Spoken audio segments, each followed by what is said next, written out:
The Milwaukee Cannibal, Jeffrey Dahmer. Jeffrey was considered a happy, energetic child until the age of 4, when Jeffrey had surgery to correct a double hernia. After the surgery, he started to be withdrawn and kept himself, which became worse upon the birth of his younger brother and the constant moving. Dahmer claims that his compulsions towards necrophilia and murder began around the age of 14. Around this time is when Jeffrey's drinking started. I would like to point out that it is believed his compulsions started a few years later, when his parents divorced, also being the time he took action on those compulsions. Shortly after graduating from high school, in June of 1978, Jeffrey picked up a hitchhiker, Stephen Hicks, and took him to his parents' house, where Jeffrey got the young man drunk. When Hicks tried to leave, Dahmer killed him by striking him in the head and strangling him with a barbell. Dahmer then dismembered him and buried him in the backyard, later digging him up, smashing his bones with a sledgehammer, and scattering them across the wooden ravine. Dahmer's drinking at this time was out of control. He dropped out of Ohio State University after a quarter term. Dahmer's father convinced Jeffrey to join the Army. In late December of 1978, he enlisted. Dahmer's drinking continued, and in early 1981, he was discharged from the Army. Jumping ahead to September of 1987, Dahmer took his second victim, Stephen Tuomi. They checked into a hotel where they both got blackout drunk. When Dahmer awoke, he found Tuomi dead, with no memory of the murder. Dahmer brought a large suitcase, which he used to transport Tuomi's body, to his grandmother's basement, where he masturbated on the corpse, then dismembered him before disposing of the remains. The killing spree. Dahmer went on a 13-year killing spree. During that time, he mostly lured African-American men from gay bars with promise of money and sex. Once home, Dahmer would give the victims alcohol laced with drugs before strangling them. He would then have sex with the corpses before dismembering them and disposing of them, often keeping their genitals or skulls as souvenirs. Dahmer also took pictures to relive the experience.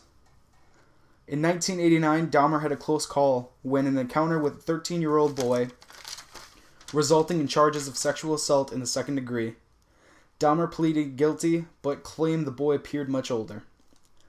While awaiting trial, Dahmer murdered aspiring model Anthony Sears. In May of 1989, at his trial, Dahmer was on his best behavior, saying this arrest marked a turning point in his life. Dahmer's defense team argued he needed help. The judge agreed, giving Jeffrey a 1-year prison sentence as well as a 5-year probation sentence. After 10 months, Dahmer was released with good behavior. In the year after being released, Dahmer had killed 12 more, experimenting with chemical means of disposal. Another close call on May 27, 1991. Dahmer's neighbor called the police to report a naked Asian boy running in the street. Upon arrival, the police noticed the boy was incoherent, but they accepted Dahmer's word that the boy was his 19-year-old lover.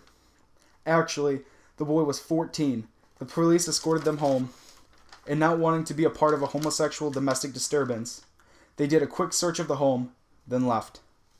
If they looked any harder, they would have found Tony Hughes, the 12th victim, still intact, pre-dismembered. After the police left, he quickly killed the boy and went through his ritual. After killing 4 more men, Dahmer's luck ran out on July 22, 1991, when 2 Milwaukee police officers picked up Tracy Edwards, a 32-year-old black male, wandering the streets with handcuffs on. Edwards' claims led back to Dahmer's house, where pictures of bodies were lying around, heads in the freezer, and a journal of the crimes. His trial began in January of 1992, under precautions. Most of the victims were black, which caused racial tension. Dahmer was in an 8-foot barrier of bulletproof glass. February 15th of 1992, Dahmer was given 15 consecutive life sentences, with a 16th added on in May. Dahmer was kept away from the other inmates, which changed when Dahmer found God, and he convinced the guards to integrate him back with the other inmates. Dahmer, on November 28, 1994, was assigned to work with 2 convicted killers, Jesse Anderson, and Christopher Scarver. It went well until the guards left the unsupervised. When they returned, they found Scarver beat both of them to death with a barbell. In 2015, Christopher Scarver, in an interview, said the guards wanted them dead. That is why they left us alone. And that is the story of Jeffrey Dahmer. For more dark stuff, please like, subscribe,